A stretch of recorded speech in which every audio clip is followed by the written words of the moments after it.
Unicorn. Unicorn. Hello and welcome to Ask a Unicorn. I'm your host, Ciara O'Mara, and this is brought to you by the Unicorn Union. In this podcast, I'll ask creatives that are mothers about how they balance their creativity with work and family. What fuels it? What tips, hacks and advice they have for fellow parents that might help. Join me in hearing their magic. Hello, listeners. Welcome to the podcast. This week, I'm interviewing the amazing Lisa Harrison. From cutting her teeth in internal comms and marketing to now a self-employed copywriter and content marketer, Lisa makes it her mission to rid the world of dull corporate copy. Working with women-led owned organizations, marketing and communication agencies, and small marketing teams, Lisa wants to help businesses and brands back away from the jargon and be brave with their language and content. Talk about double shift. When she's away from work, she's mama to two little beans, one daughter and son. And she loves nothing more than to travel with them, opening their innocent eyes to culture, traditions, and the big wide world. Lisa, welcome to the podcast. Thank you so much. It's so good to have you. And yeah, what a great bio as well. I'm intrigued. Yeah, we don't want any more jargon. We want strong, brave copy, isn't it? Just get away from the jargon. Yeah, totally. As we're talking on an evening, another sweltering evening in this glorious heat wave, guys, that has struck the UK yet again. But I wanted to kind of ask you, because I don't think anyone sometimes realizes how much goes into a day for a parent, especially a mother, of how to even get to work, to mind get to where we are now. What did you have to do to get here for a chat this evening? And yeah, where am I talking to you from? So you are talking to me from Nottinghamshire, so Midlands. And what did I have to do to get here? So my husband is self-employed and he does a lot of work in the evenings and at the weekends. He's a sports coach. So I had to make sure that he was back in time, do the bedtime routine. And that is no mean feat in this heat as well. Like, they are taking so long to go to bed. So I think he's still up there struggling away, but I'm here. I'm ready to go. It's all good. Yeah. What is it about the heat? They will not sleep in. So yeah, it's the same in this house. But lovely to talk to you from Nottinghamshire. Is it as hot as it is in London? It's 36 today or something. I don't think it is quite as hot, but we're in the 30s. So, Yeah. A lovely, lovely British summer. Before we get into the nitty gritty questions and get serious about hearing your lovely journey, I usually try and christen everyone with a unicorn name. And you would have seen the questions that I sent them across. I asked you what your favorite food, place, and thing to do is. And what I'll do is pop those things into Gemini, just because we're time poor at the moment. Not that we can't think of a great name ourselves. And we're going to see what it comes back with. And then we might go again. Sometimes it's not too good. Depends, we'll give it a break. Maybe it's not going to be good tonight with the heat. And then we'll christen you as your unicorn name.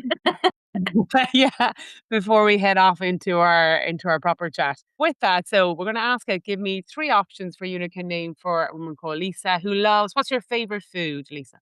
I think anything Southeast Asian. Thai. Let's go with Thai. Food. Okay. Yeah. Right. And what's your favorite place? Oh, my favorite place. Well, I'd love to travel, so I'm going to pick a country. I'm going to go with Costa Rica. Oh my gosh, that's a good one. God, I love it. It's so beautiful. I want to go back. Yeah. I've actually never been. I'd need to go to Costa Rica. Yeah, you do. Okay. And loves being in Costa Rica. Yeah, I bet you they're more set up for the heat waves and the hot temperatures. I think they're probably a bit more used to it than we are. Yeah. Imagine aircon in your homes. Imagine that. And then, and your favorite thing to do? Oh, my favorite thing to do. Let's go with reformer Pilates, having some time to myself. Do you know what? You're the second person who said reformer Pilates. That they love it so much. And I've heard great things. I'm inspired. I mean, that's 2 of you now. I need to get on the reformer Pilates. Yeah, you do. You need to give it a go. I mean, you will be like hobbling the next day, but it's worth it. Yeah. Okay, let's go. It's sparkly jingle. Here we go. It's some random ones, but okay. So first option is Lisa, the lemongrass pura vida. Okay. Like, went very strong in the lemongrass there, didn't it? Yeah. And then we've got Lisa, the cyan pura carriage. Don't know why. Carriage. It says it's a tribute to the moving platform on a reformer Pilates machine. Okay. Okay, I get it. Yeah, I think that might be a little bit vague. And then we've got Lisa Galanga Aranella. Yeah, so I think it's used basically as a South Asian dish and then trying to find one of Costa Rica's place. Let's I go feel with like, Lisa Lemongrass. I think that's like the safest option. yeah, I mean, maybe let's go again and see if that's the best one. Let's go again. Okay. I'll say, Okay. give me 3 more. Come on, Gemini, it's hot, but let's go. Okay, we've got Lisana Galanga. He likes that one, has it? It's really into that. And then it's got Tico Lisa Tom Yum. Okay. And then it's got Lisa Plank Canopy. I know. What do we think? Is the Lisa Lemongrass Pura Vida is the best? I think that's the best. I Okay. do. Yeah. Yeah. Okay. Lisa Lemongrass Pura Vida. You're christened. Oh, thank you so much. Oh, I love it. Yeah, it comes out with some random ones. Yeah. Yeah, so now on to more serious things. Obviously, we know from your bio, you're a copywriter, but I would love to know, how did you get into copywriting? Did you always want to be a copywriter? Yeah, how did your career start, basically? So I went to university and did a marketing and advertising degree, and from uni went straight into a marketing role. And then it was just a natural progression into internal comms eventually. But as part of those roles, loved the whole writing aspect of things. And I was kind of always pushed into those sorts of roles and ownership and responsibility of those types of jobs, which obviously I wasn't unhappy about. I loved it. And obviously, as I moved throughout my career, that kind of stuck. And I'd always, like, in the back of my mind, wanted to work for myself, but never really had the confidence to do it. And then in 2017, I had my son and went back into the corporate world. It was before COVID, so flexibility and flexible roles were a little bit less heard of.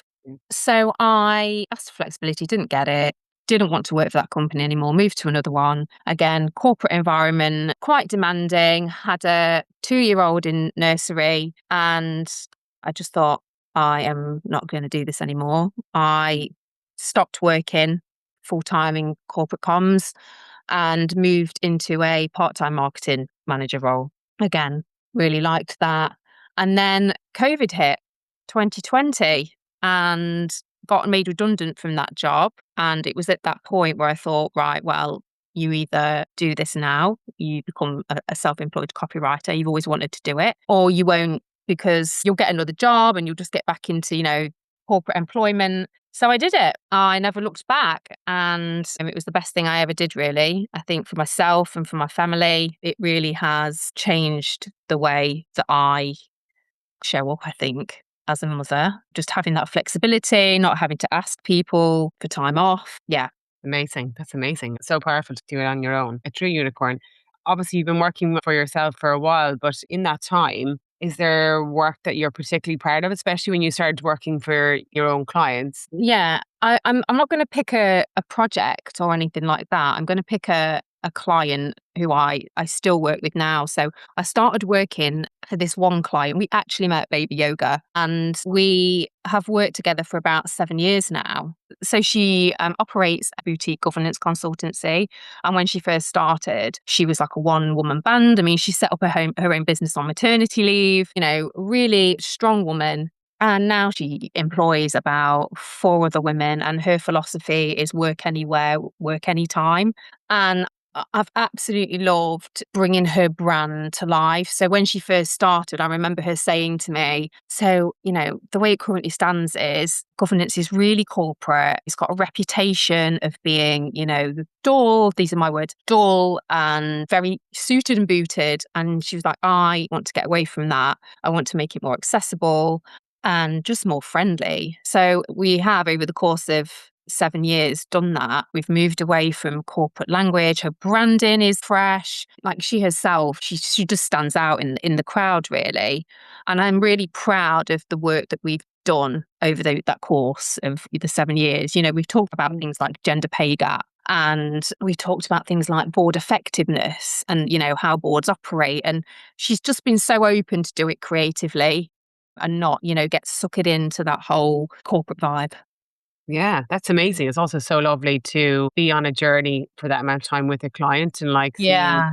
how much creativity can actually help. A different approach to the whole industry, I would say. Yeah. And that is interesting because that is a kind of tone of voice thing, isn't it? When everyone's talking a certain way, like you having her talk a different way. Yeah. And I'll share, just for listeners, I'll share a link to your portfolio, Lisa, so people can see some of the work as well. And we'll touch on more projects a little bit as we chat. But just to get an idea, obviously, you said you're in Nottinghamshire. Tell us a little bit more about your family structure. Your husband, you were saying, is self-employed.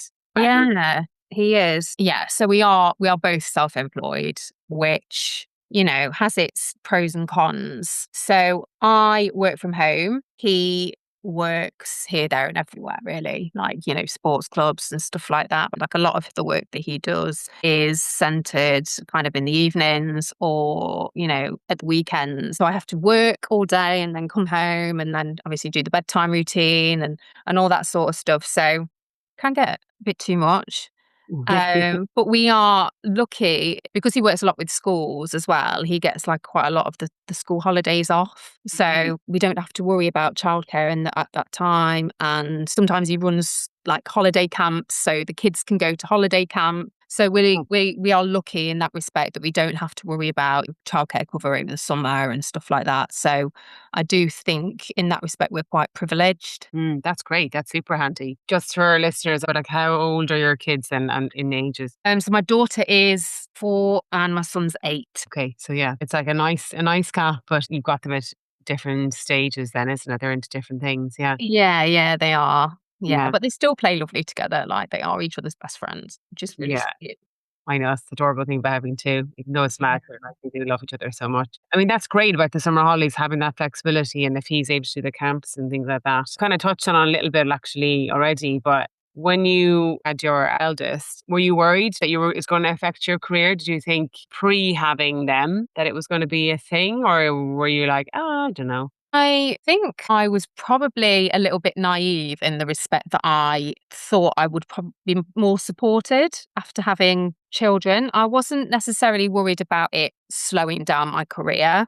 I was quite confident with that. It was just, I think I was quite naive in that respect that I thought, there would be more support for a mother returning to work or, a little bit more flexibility when it comes to the role. Like I said, it wasn't really a thing at the time. Yeah. 2017, people weren't really talking about it as much then as they are now. So career wise, you didn't really think it was going to affect things until you came back. Really, you started to notice a difference then. Yeah, because it's hard. Like, it is really hard to have a child, especially your first as well. Like, it's just, what's that word that Peanut were campaigning for? Was it matrescence? Yeah, They were yeah. campaigning to get matrescence, weren't they, in the dictionary? I don't know how far that's got. That's such a great campaign. But yeah, you just change, don't you? Like, everything about you changes. And then we then obviously expected to work as well, full time. Yeah. We're not expected to. I wanted to. So because I wanted to, I feel like there should have been more support for that. Yeah, there's pros and cons to COVID. It has changed the landscape and giving people flexibility, or people knowing that you can work from home and work around things and make it work. Yeah. But prior to that, I still have memories of, parents around me running for trains, and now looking back going, wow, Oh my God. Yeah. Yeah. It still gives me anxiety sometimes thinking about that. Now you've just said it, like PTSD.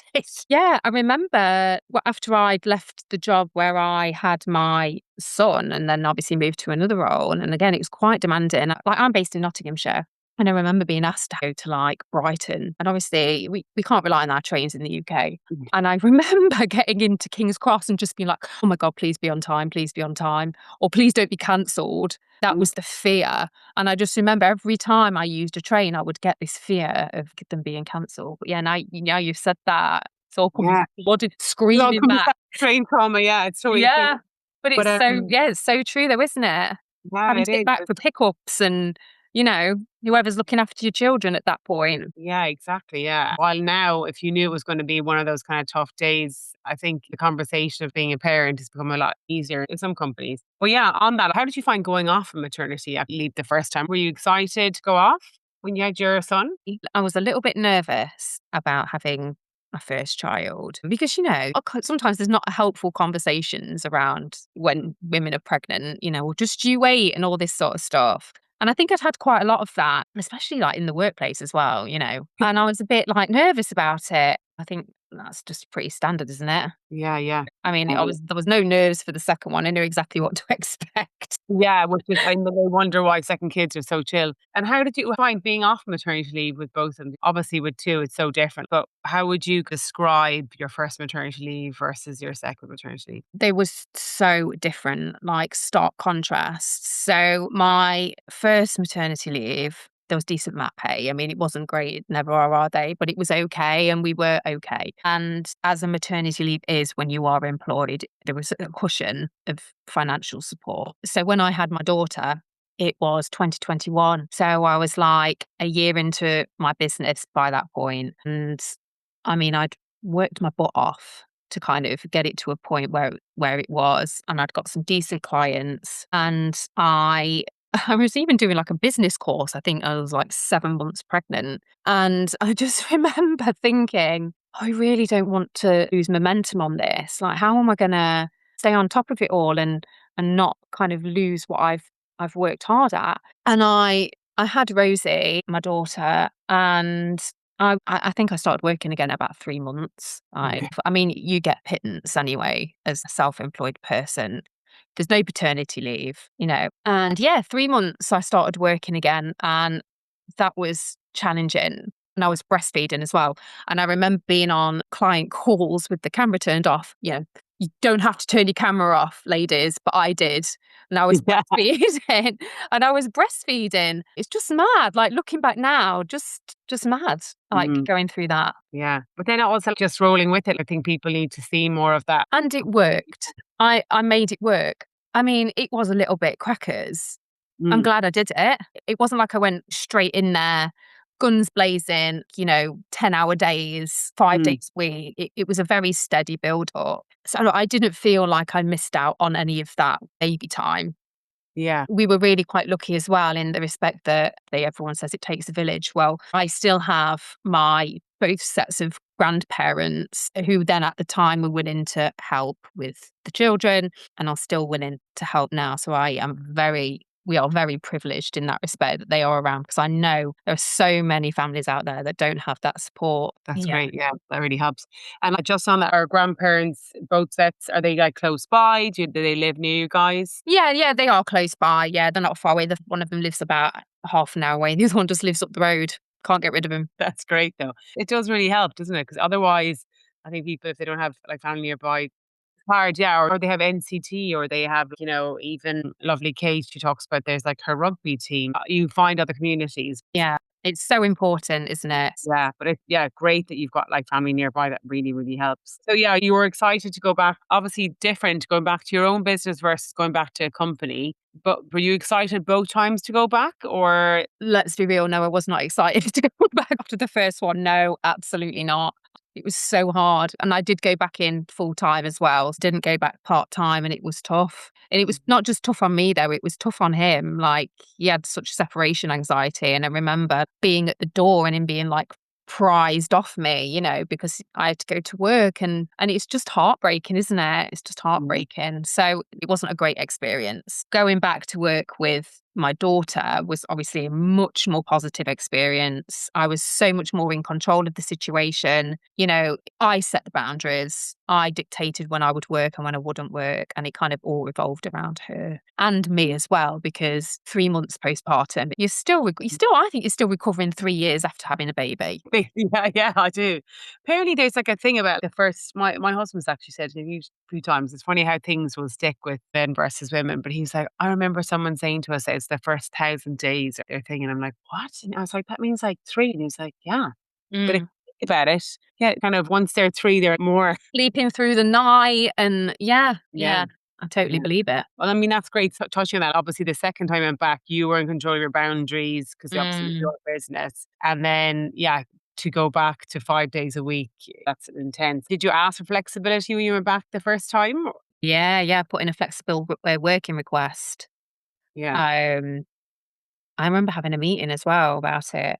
And my manager at the time was mother herself as well, but there was very limited support. And I remember actually after having handed my notice in, and I think I'd taken some leave or something. I think I was in the car and I was on the way to an airport. And I remember the head of our department, or I can't remember her job title, but she rang me in the car and she'd just been employed into this role. And I remember her actually apologizing to me for saying, I'm really sorry that you're leaving because of X, Y, Z. And obviously I'd explained why I was leaving. And that really, it improved my view of them. I think having her call me and say, I'm sorry that this has happened and that you're leaving because of this. I wish we could have supported you more. But yeah, Yeah, these things happen. That's why you need to really, the companies think about these flexible working policies and give that flexibility to people, because you lose Yeah. really good talent, isn't it? Because that's the thing. Absolutely. Absolutely. Imagine like all of the women and the mothers who are out there now and who want to work but can't, Yeah. for childcare reasons. I just think it's a little bit backwards that we don't think about that. Yeah, Or exactly. we don't Yeah. put the systems in place to support them to do it. Yeah, because so many people do want to work or just use the talents you were doing before you were having Mm. kids. Now you obviously have that flexibility, and that's great having your own thing. But even with that, how does like a normal day run for you guys? Do you work from home or do you go to workspace? Yeah, what's the childcare kind of set up around your current work day? So my two children, they're at school now. And because my husband comes to the house and comes back at a sort of school to school start and finish times, he is in charge of those drop offs and Okay. pickups. So I tend to work from like 9 till about 3:30 when they get home. And then it is a hard cut off because there is no working when you've got two children and you have to referee because they're squabbling in a corner or asking for the 10th drink. Yeah, no, I don't work full time hours. And sometimes I do wish that I had longer in the day, especially in the flow of something. It's not always productive having to cut off at 3:30 or whatever, but it is what it is. And then, and then it's mummy time from about 3:30 onwards because my husband's usually back out at work. And sometimes I'll pick up the computer again, or I'll do like some of my own marketing when they've gone to bed and kind of just fit it in. Yeah. Obviously, they're both in school for the 5 days. So are you back to a 5 day week? Yes. I do tend to work on most days. Sometimes try and keep Fridays more free so that I can either do some networking or, going to have like a coffee with like an associate and I've also got like some little of my own like side projects that I'm working on. So I kind of need a little bit of time to do that as well. Yeah, great. That's awesome. So you can define your time. And especially now they're in school and stuff. I know a lot of people have touched on like, breakfast clubs, after school clubs, all these clubs. Do you do any of that, Lisa, or is it you at 3:30? It's It's over to you? it's just us. We Yeah, just rely on ourselves really. yeah. Yeah, because we can. Like, we're not in a situation where we need to rely on those things, which again is lucky, isn't it? Yeah. And if you had to, say, for clients travel, I mean, it's really great you've got grandparents close. I'm sure between your husband and the grandparents, you're in good stead for wraparound. Mm, Yeah. mm, That's great. yeah. So yeah, we agree. Great to hear. Like that's the power of having your own thing is that you can, have the flexibility. It's a very brave thing to do, and more power to the women that go out and start their own thing, and then you can, make the day work, and you don't have Mm, to have the wraparound kind of costs that other people yeah. have because you can, do your thing. So yeah, it's fab. More women start your own things. Yeah, go for it. If you want to do it, just do Yeah. it. Give Lisa a DM. But yes, we were talking about the mattress yeah, that word actually has come up in a few chats. There is a shift, isn't there, when you go from having a baby and how your whole psyche changes. Literally your body does, of course. Hmm. But do you think post having your kids did your confidence change in any way or evolved, or maybe was it different after your first or your second? How do you think it's affected your confidence? I definitely think I've got more confidence after having children. I think it just completely changed my whole outlook on life. There is no more important job than looking after your children. There isn't. It's the hardest job and I think it's the most important job. And I think it's just made me realize to not sweat the small stuff. Mm. There'd be things that would have happened when I was employed that I would have lost sleep over. But I think now it just gives me a different outlook on life for sure. Mm. Which then obviously in turn gives me confidence. Yeah, yeah. It does put things into perspective, It isn't it? really You're like, does. your kids are so important. Mm. And then, yeah, in regards to your creativity, does it change your creativity in any way since you became a mother? I definitely find there's less time to be creative, and I have to make time to be creative, make space for ideas and allow myself that space without feeling guilty about it. Even if it's just like getting out for a walk to get the ideas flowing. And But yeah, that's interesting. Making space and making time for your creativity. It's the head space, isn't it? To be able to think. Yeah. yeah, definitely. Yeah. Do you think if you've been inspired by your kids or any way in different times or? I just take inspiration from anywhere. I'm like a copy and campaign magpie. Like my camera roll is full of screenshots and photos of these things in the wild. And I've always been that way though. I don't think that's changed since having children or has been influenced in any other way. I don't write in a different way now to what I did before having kids. I guess I maybe have less opportunity to see these things now because there are other priorities. But no, I wouldn't say that I've changed in that respect. Yeah, I mean, that's good. It's just the time, isn't it? Yeah. Besides that awesome story about your client that you've had for 7 years, which is great, is there other work you think really shows that kind of work you want to be doing if you're attracting new clients? I think, as you mentioned in the bio, I am trying to rid the world of corporate jargon, and a lot of the work that I do is B2B or it's corporate comms or internal comms support and stuff like that. A project that I did last year, which I mean it sounds dull, but it wasn't to me. But it was working on a sustainability report for a huge corporate client. So their main stakeholder was or is the general public. And they really wanted to get across to the general public that the work that they were doing was meaningful to them and was doing good things for them. And they tasked me with, making it appealing and engaging. So, it was a dream to kind of go in and make the case studies like read like a story and make the language just a little bit richer and more colourful, whereas they're renowned for being quite dry and formal. So that sort of thing, that sort of project, I love it. I love it when they'll say, Jason, just make it better. Yeah. That's what you want. Again, like these topics like sustainability, they are really important. And So important. yeah, and even with B2B, sometimes people think, why is there jargon?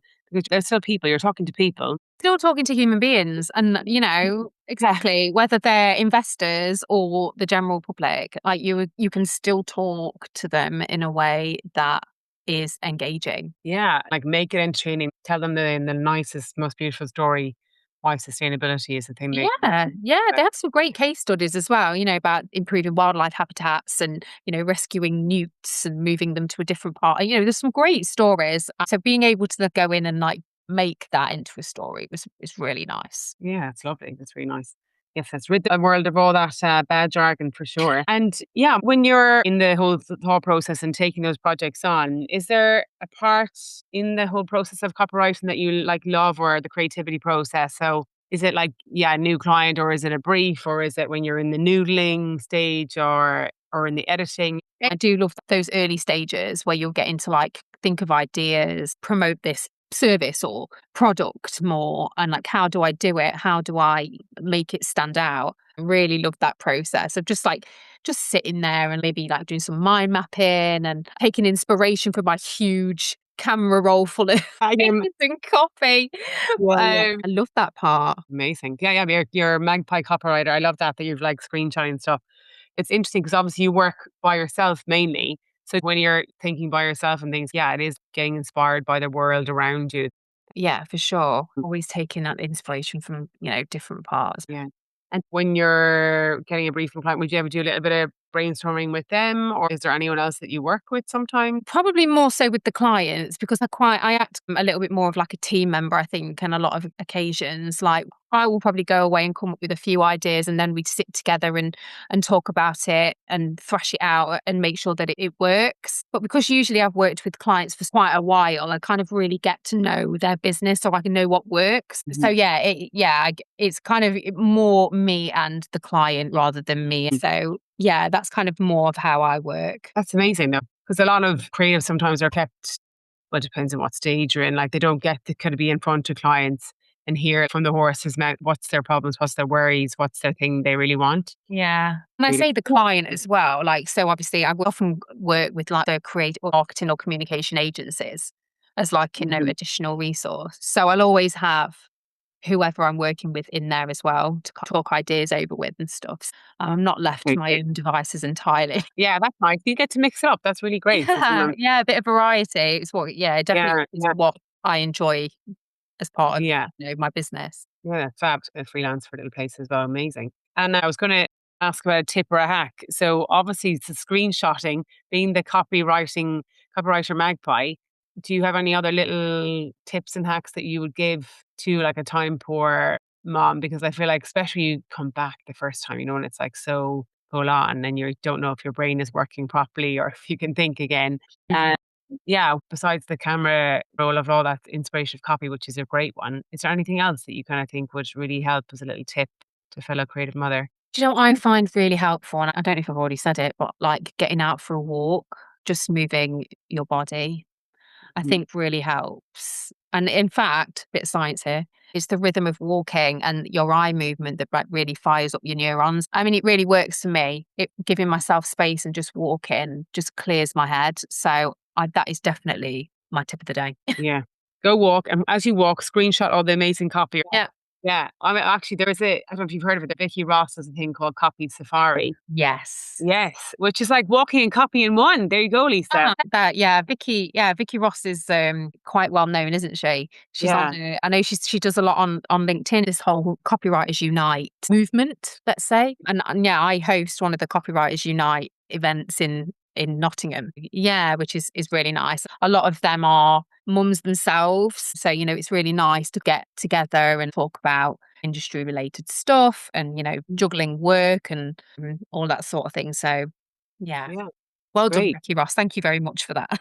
Yeah, yeah, well done, Vicky. But also just the two things that you again that you were saying are really helpful. So yeah, get out for a walk, and it's important, isn't it? When you see something that inspires you, take a picture of it and save it somewhere. Again, we Yeah. talked about, find your tribe, like Mm, people who are in a similar sort of position to you, who know what you're going through and whatnot and your challenges. And yeah, I think yeah, that's important as well. exactly. If there's not someone in your agency or you're at the company you're working, Mm, or even like for example yourself, you're working for yourself. I mean, the power of LinkedIn, the power of all these groups, you can find people there.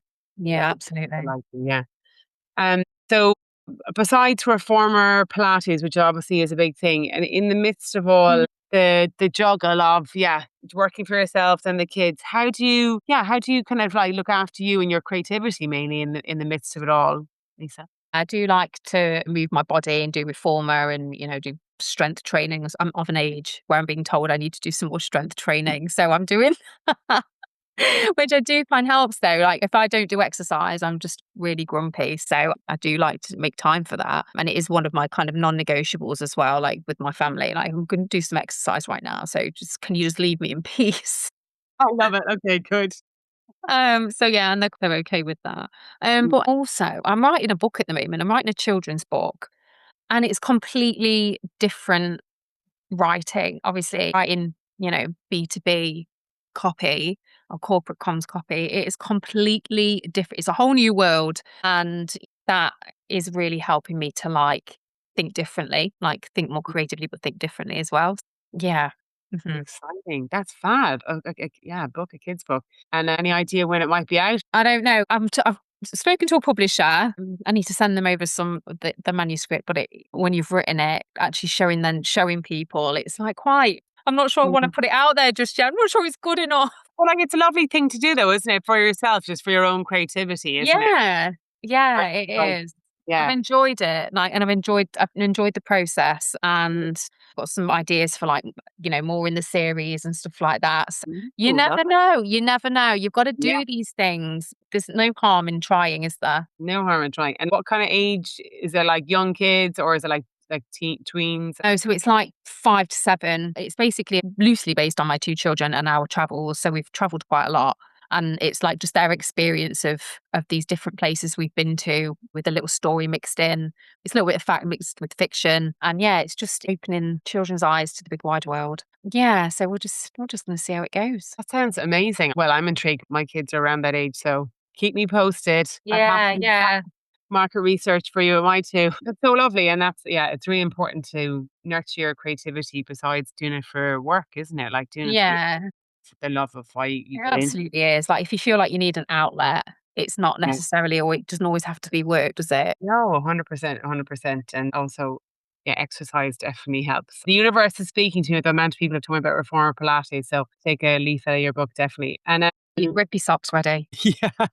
I know about the carriage now, apparently. Obviously, Oh, that's the moving platform. thank you, I mean, Gemini. yeah, thank you for filling me in on what a carriage is. So, yeah, in all of that, is there one thing actually you wish you knew before the kind of change to becoming a mom as a creative writer? And I think I have, running my own business, wasted a lot of time feeling anxious over cash flow and like finances and like where the next job's coming from. If I could, go back and tell myself when I was first starting that this is just all part and parcel of it and that it will all be okay. And that if you are proactive and you go out and talk to people and you aren't afraid of, asking for help or, going to your contacts and your network and saying, look, have you got any work? There's no shame in that. And I would 100% go back to myself and tell myself that yeah, because I do definitely have lost a lot of time being anxious whilst running my own business. And I always get to a point where I'm like, oh, if only I'd have just, gone with the flow, I'd have got so much done rather than sat here worrying that the next job isn't going to come in. yeah, yeah. I mean, that's true, isn't it? When you're like freelance, yeah, just keep nagging and not feeling bad for it. So, yeah. Yeah, Yeah. I think people are afraid of going out and asking if there's Mm. any work. And I just don't think there's any shame in it. Yeah, exactly. There isn't. I mean, sometimes like serendipity, isn't it? You ask somebody, they go, yeah, Yeah. you know what? I don't know anything now, but actually next month we've got a huge thing hitting. And then Yeah. you become like top of mind for that person. Yeah, Yeah. exactly. Like even if it's just like a quick drop in and be like, "Hi, how are you? Not heard from you for a while. Yeah. Just wondering if there's anything you need a hand with." Like it's all it has to be. Yeah, so true. Mm. I always kind of say that even like, and maybe this apology to anyone who sends me emails I don't respond to because it's not intentional. Like sometimes like, your No. mailbox gets so full of Yeah. spam, and then you might be like just trying to get to the ones you're supposed to read, like review Yeah. work, the work, and you're like, no, I need to respond to that person, and it could be like a month, and you just the time goes when you're Yeah. like busy. So Absolutely. yeah, Yeah. there's never any shame in dropping someone a line and asking for, yeah, is there work going or whatever. That's how you build a business anyway. Yeah, it absolutely is. Yeah, or your brand. So yeah, knowing what you know now about everything, would you still want to be a copywriter? Do you love it? Do you want to be like a reformer Pilates instructor? Would you still be a copywriter to this day? Like if you were to go back and pick this career, would you pick this career again, basically? I would. I would pick it, but I wouldn't as a self-employed copywriter that has now gone more into the sort of strategic thinking and doing side of marketing. I wouldn't necessarily just go straight in as a copywriter because of the way the industry is evolving. I think people are now maybe looking for other skills, other skill sets as well. So I think like copywriters, if they are agency based, maybe, or if they are in house, I think that's great, amazing. But I think the industry is changing so much, with AI and everything else. Like, it's my experience. People have come to me and they don't necessarily just want copy anymore. They want the whole end to end thing. So they want the thinking and they want the doing as well. So I would go back in and do exactly the same as I'm doing now, but with that in my mind. Yeah, yeah, yeah. And you were saying is that because clients kind of want more, they want like an end to end Yeah, project, basically. the clients and the businesses that I work with, yeah, for sure. I'm sure that's not always the case, but it's definitely my experience of that at this current time. Mm. Yeah. Yeah. So like almost to be more of a hybrid, I think, yeah, that sometimes to have something else basically. Yeah, I think it's obviously writing the copy, creating whatever it is that you're creating, but then also being able to advise people on how to use it. Yeah, exactly. I know what you mean. Yeah, how it shows up.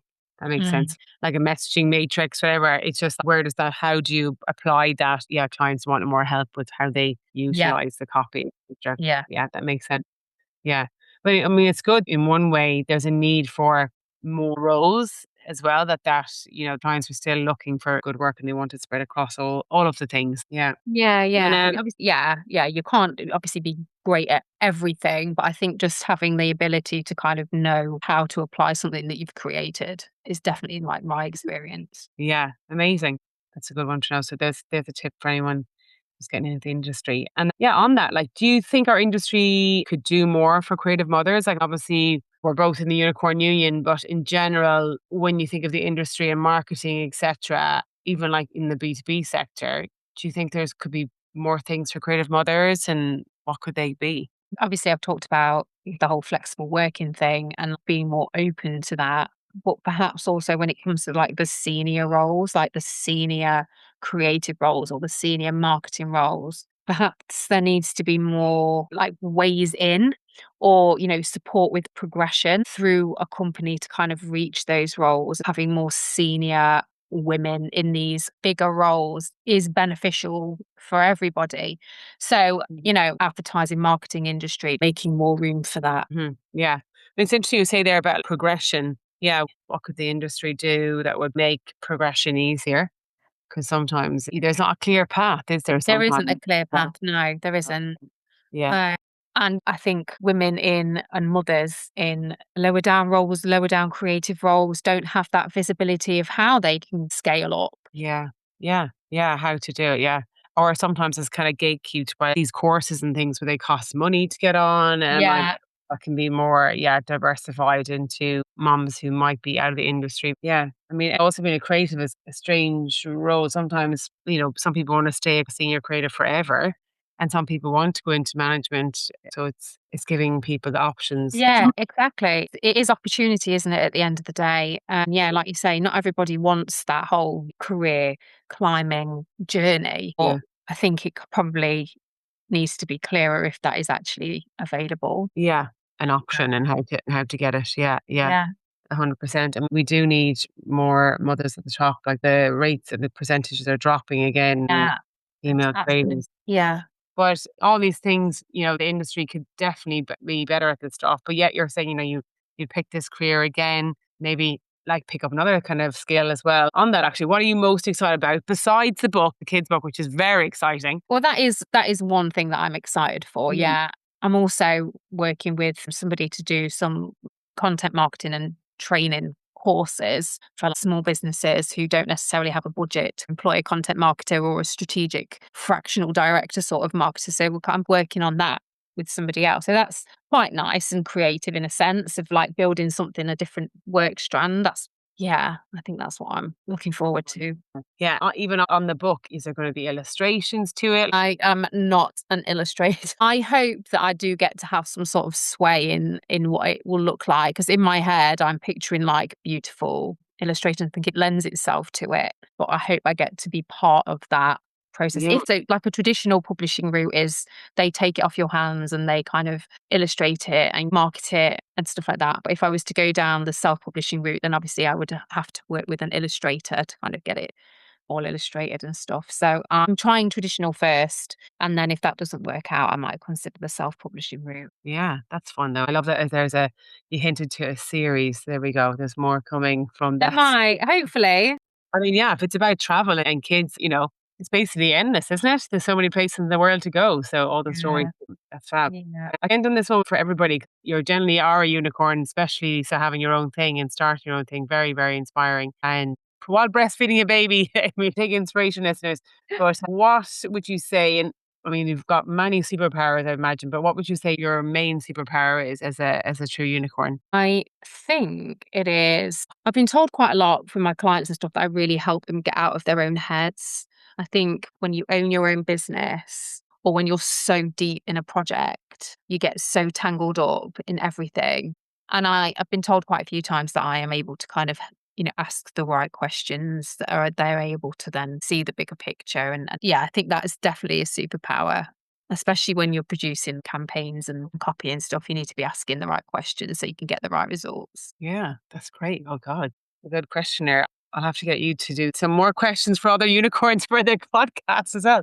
But yeah, good questions when you kind of really interrogate like a project or a brief and you see that makes sense or that doesn't, or yeah, that's the thing. Yeah. Yeah, finding the angles and finding the Mm, stories and like helping clients think they want to go one way, but actually they should really be going another way. And it's all, all about asking the right questions. So I do think, yeah, I do think I developed those skills. that's amazing. Great. I love it. Thank you. Thank you.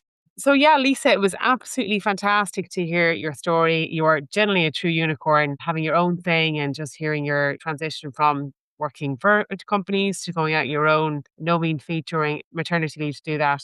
But thank you so much for your time, and I can't wait to hear more about this book. Oh, thank you. No pressure. I have two young boys. I can't wait to read it.